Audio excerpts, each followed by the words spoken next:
The sky outside was overcast as Sarah sat across from Victoria's pristine desk, watching her supervisor flip through the promotion application with practiced indifference. 5 years of sacrificed weekends, missed family dinners, and countless overtime hours condensed into a 20-page portfolio that Victoria barely glanced at before setting it aside. "I appreciate your enthusiasm," Victoria said, adjusting her designer glasses. "But I've reviewed your application thoroughly. And while your work has been satisfactory, I don't believe you're qualified for senior management. Perhaps in another year or two." Satisfactory. The word dropped between us like a stone. I maintain the department's highest client satisfaction scores. I personally saved the Morrison account when everyone else had written it off. I haven't taken a full weekend off in 3 years. But I only smiled and nodded, the practiced expression I'd perfected in corporate America. "I understand. Thank you for the feedback. I'm glad we're on the same page," Victoria replied, already checking her watch. "The Henderson proposal needs your attention today. They've requested additional metrics before signing." As I gathered my things, Victoria was already typing an email, my career disappointment already forgotten. I walked past the corner office that should have been mine, with its window view and glass door where my name belonged. In the parking garage, I sat in my car and stared at my reflection in the rearview mirror. The woman looking back at me wasn't sad or even angry. She looked calculating. I started the engine and made two decisions that would change everything. I would cancel my upcoming vacation and I would stop writing my daily operational guides. No one at the office knew it yet, but their perfect system was about to crash without its invisible support beam. Before I tell you what happened next, you might be wondering why so many people feel stuck in careers where they're undervalued. If my story resonates with you, make sure to like and subscribe. I share a new career strategy every week that might just change your professional life. Now, back to what happened after that meeting. My name is Carolina Mendoza, and until that meeting, I was the most reliable employee at Advanced Tech Solutions. Not the most visible or the highest paid, but the one who kept everything running while others took credit. I'm systematic by nature with an almost perfect memory for processes and workflows. Growing up with three younger brothers taught me to solve problems before they exploded, a skill that transferred seamlessly to corporate life. When I joined the company 5 years ago, I'd inherited a complete disaster. The previous team leader had departed suddenly after a conflict with management, taking all procedural knowledge with them. No documentation, no transition notes, not even passwords to essential systems. The department was in chaos. Clients were threatening to leave, and nobody knew how to fix it. I spent 4 months reverse engineering every workflow, staying until midnight decoding databases and reconstructing client histories. I created comprehensive guides for every process, color-coded, indexed, and meticulously organized. My boss, Victoria, never bothered to learn these systems. Why would she when I handled everything so smoothly? "You're a natural problem solver," she'd say during my performance reviews, always followed by a modest raise that never matched my contributions. The company had recently secured a contract with Henderson Industries, a major client worth millions in annual revenue. I'd built that relationship from scratch, staying late to accommodate their international time zone and learning their industry thoroughly.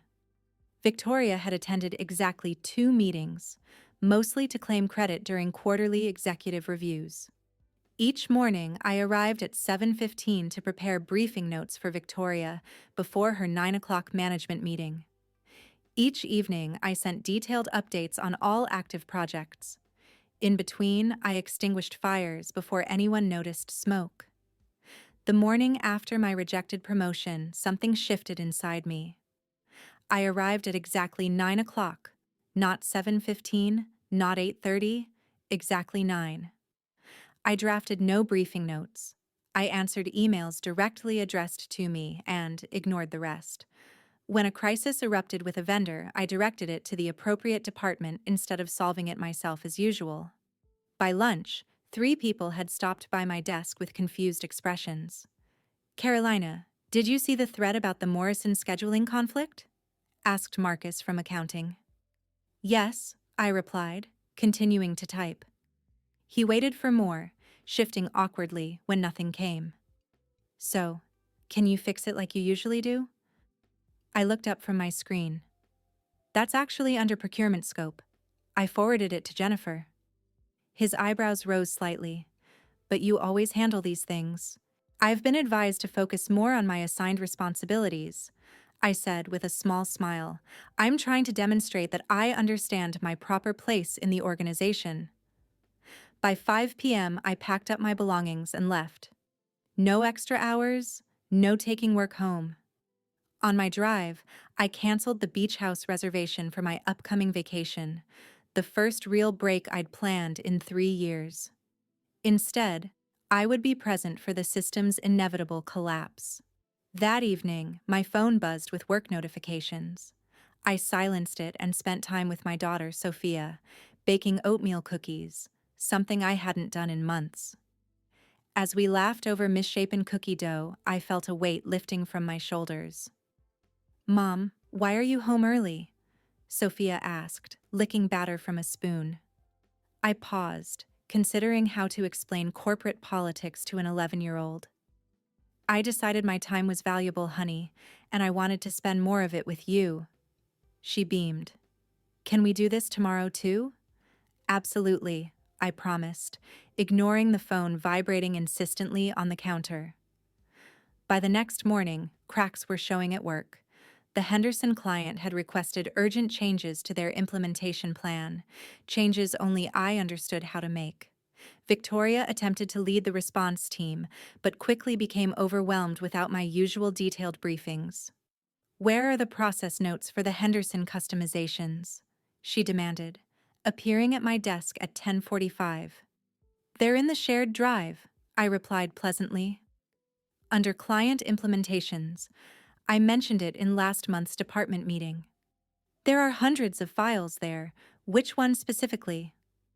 I pulled up the folder on my screen. The master document is called Henderson Industries Integration Complete Process Documentation. It's organized by module with tabbed sections. Victoria stared at the 180-page document with barely concealed horror. "Can you just handle this directly? The client is waiting." "I'd be happy to," I replied, "but I have the quarterly compliance review this afternoon. I can get to Henderson first thing tomorrow morning." Her face tightened. "This can't wait until tomorrow." "I understand. Would you like me to reschedule the compliance review? It's due to the regulators by end of day." She left without answering, her heels clicking aggressively down the hallway. That evening, I turned off all work notifications and took Sophia to the playground. My personal phone remained silent beside me on the bench as I watched her on the monkey bars, her laughter carrying across the playground. For the first time in years, I was fully present in my personal life. When we returned home, I checked my work phone once. 83 missed calls from various work numbers. Voicemails ranged from confused to desperate to furious. The Henderson team was threatening to pull their contract. 3 systems had developed unexpected issues, all documented in my guides, which nobody had bothered to read. The quarterly compliance report due to regulators was still incomplete. I set the phone down and slept better than I had in years. The next morning, I arrived at precisely 9 o'clock again. The office atmosphere had transformed overnight. Harried colleagues rushed between meeting rooms. Victoria was visible through her office glass, gesturing frantically on a video call. The regional director's assistant was pacing by the elevator banks. I settled at my desk and methodically organized my tasks for the day. "Where have you been?" Marcus hissed, appearing beside me with wild eyes. "Everything's falling apart. Victoria's been trying to reach you since yesterday afternoon." "I left at 5 o'clock, I replied calmly. "My work hours are 9 a.m. to 5 p.m. as specified in my contract. But the Henderson crisis, what about it?" His mouth opened and closed. They're threatening to walk. Nobody can figure out how to implement the changes they need. I nodded thoughtfully. That process requires special handling. It's all documented in the guide I created last year. Nobody can make sense of your documentation without you explaining it, he almost shouted. Before I could respond, Victoria's assistant appeared. Carolina, emergency meeting in the conference room now. I gathered a notebook and pen, walking unhurriedly to the conference room where Victoria sat with the regional director, Robert Harrison. Their faces were grim, folders spread across the table. Carolina, Robert said, relief evident in his voice. Thank goodness. We need your help with this Henderson situation. Immediately, I sat down and placed my notebook on the table. Of course. How can I assist? Victoria's face was tight with controlled fury. Let's cut to the chase. What will it take for you to fix this? The promotion. It's yours. I tilted my head slightly. That's a generous offer, but I've been contacted by a competitor. They've offered me a senior management position with a substantial salary increase. Apparently, they believe I'm qualified. The room went silent. Robert's eyes widened while Victoria's narrowed dangerously. You're leaving? Robert asked. When? I haven't accepted their offer yet, I replied. I was taking time to consider my options. Name your price, Robert said immediately. Whatever they're offering, we'll match it. I smiled politely. It's not just about compensation, it's about recognition, respect, and opportunity. The Henderson client specifically asked for you by name, Victoria interjected. You can't possibly leave now. Interesting, I said. So did 3 others in the past month? I reached into my bag and placed a folder on the table. Here's my 2 weeks' notice. I'll help with the transition as my contract requires. Victoria reached for the folder, but Robert was faster. He opened it, scanned the contents, then closed it decisively. This won't be necessary, he said firmly. Carolina, I'd like to speak with you privately in my office. As I stood to follow him, Victoria remained seated, her knuckles white against the polished table. The company's response to my resignation was about to reveal exactly how much they had undervalued me all along and what they were willing to do to keep me now that they understood my true worth. I followed Robert to his corner office, aware of the curious glances from colleagues as we passed. His space was modern but impressive. Awards and industry recognitions lined one wall, while floor-to-ceiling windows offered a panoramic view of the city. He gestured for me to sit in the chair across from his desk. I've been observing your contributions for some time, Robert said, folding his hands on his desk. Though apparently not closely enough. I remained silent, letting him continue. The situation with Victoria concerns me, he admitted. This is the first I'm hearing about your promotion being denied. Why didn't you come to me directly? Chain of command, I replied simply. Victoria is my supervisor. Going over her head would have been inappropriate. He nodded slowly. Admirable, but perhaps misguided in this case. Tell me honestly, what would it take to keep you here? I considered my words carefully. Recognition of my actual contributions, appropriate compensation, and a position where I can implement the strategies I've developed instead of just executing someone else's vision. Robert studied me for a long moment. I'm creating a new position. Director of Operational Excellence reporting directly to me. Double your current salary. Full remote flexibility 3 days a week, and authority over departmental workflow design. The position is yours if you want it.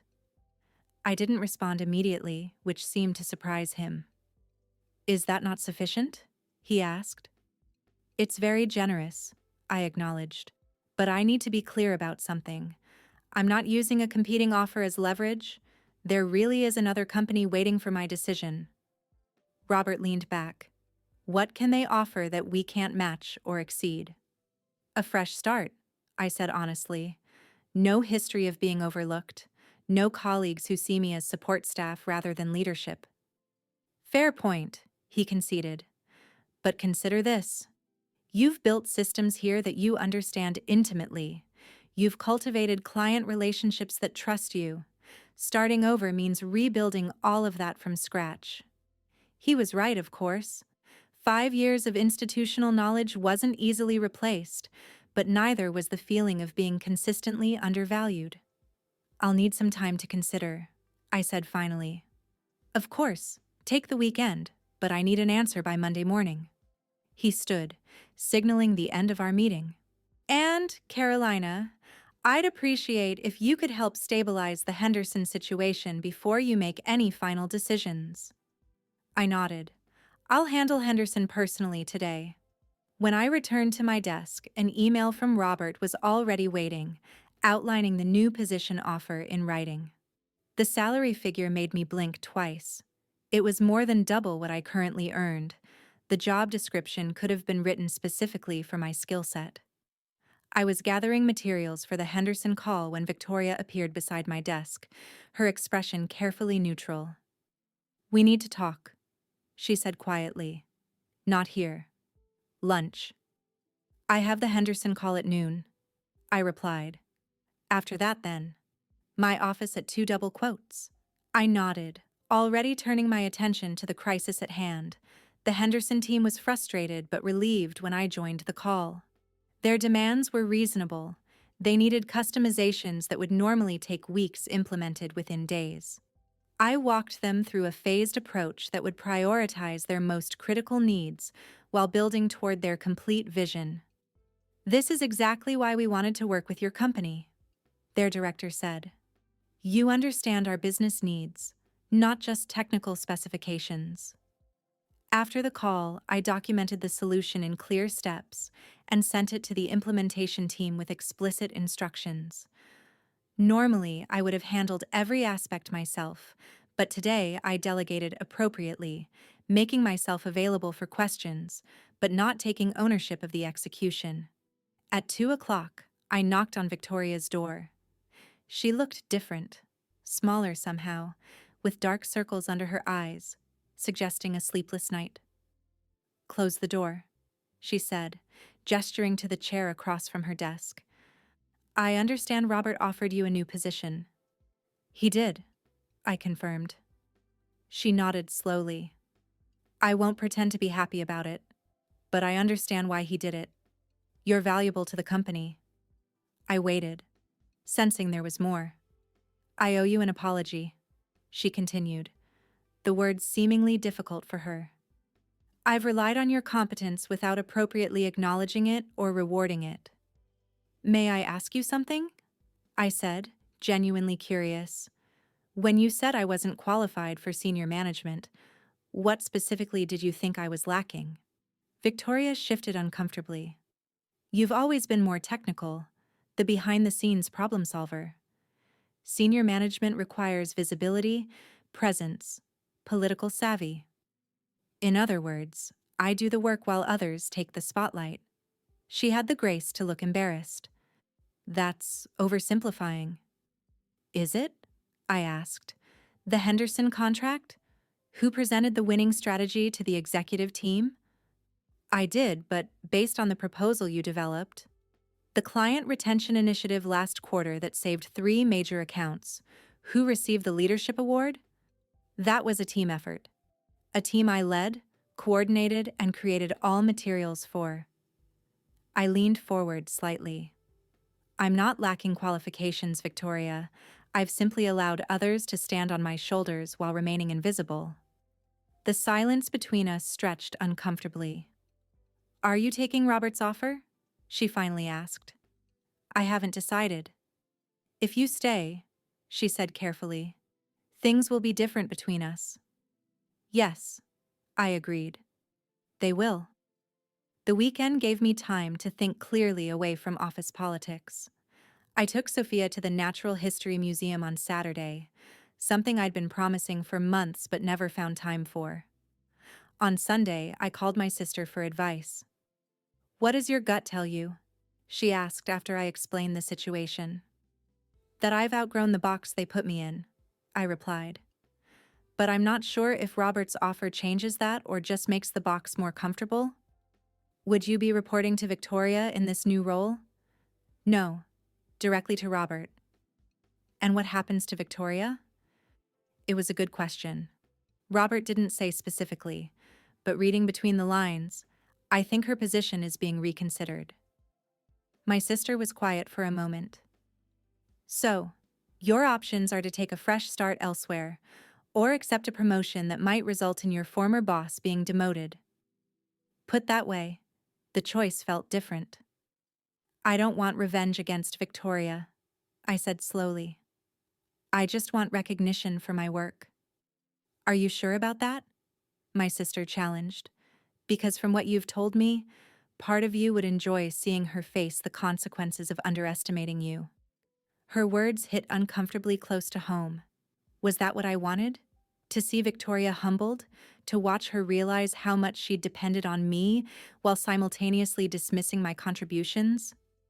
By Monday morning, I had made my decision. I arrived early, 7:30 a.m., my old starting time, and went directly to Robert's office.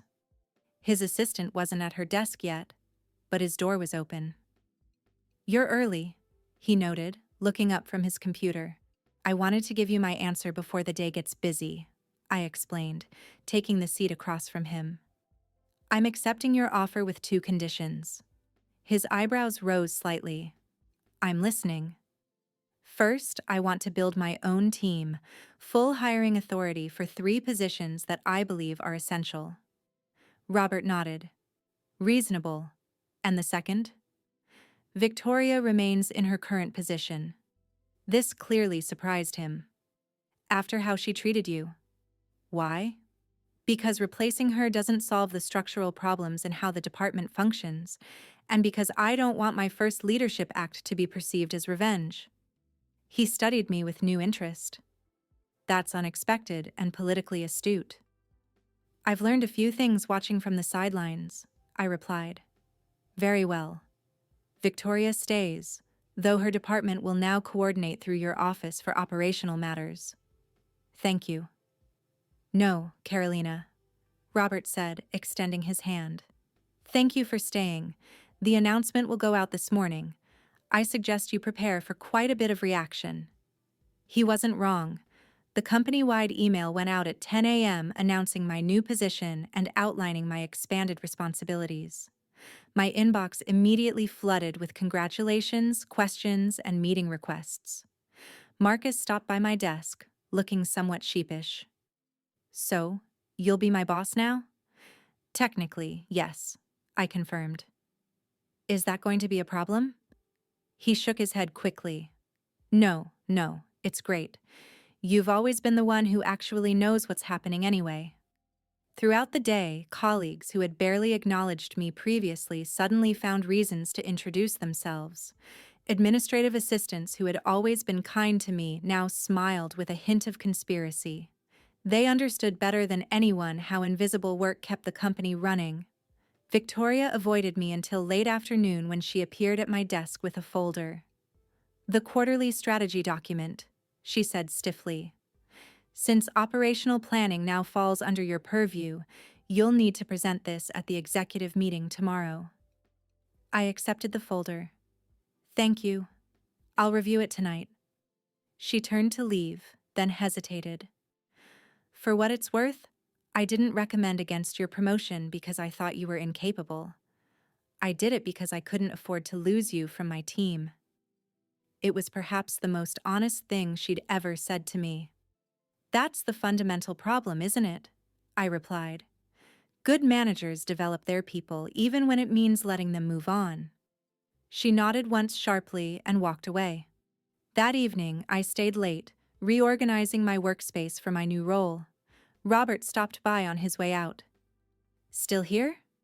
I thought you'd be celebrating. I smiled. I'll celebrate this weekend. Right now, I'm planning. Planning what? How to make sure no one else in this company is overlooked the way I was.